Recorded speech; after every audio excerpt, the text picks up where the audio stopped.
Bayrabi Bil Khothir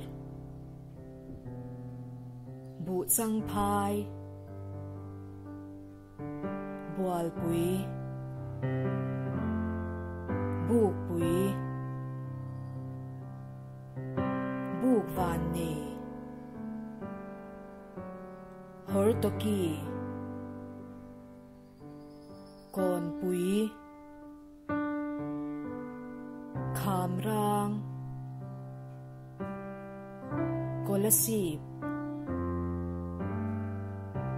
Lungdai Lungmuat Mual Khang Meidum New Builum Nisapui North Saltang North Sonpui North Himluang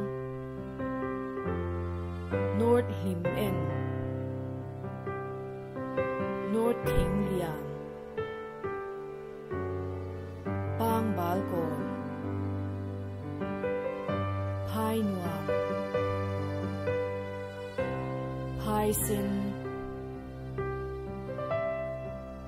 Reng Tekon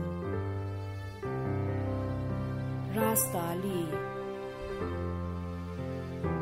Sai Hapui Vi Sai Hapui Ke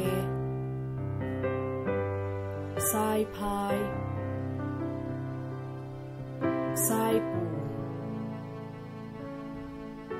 Ser Khan Sao Chim Luang Thing Dol Thing Thel Vai Ren Te Zan Lon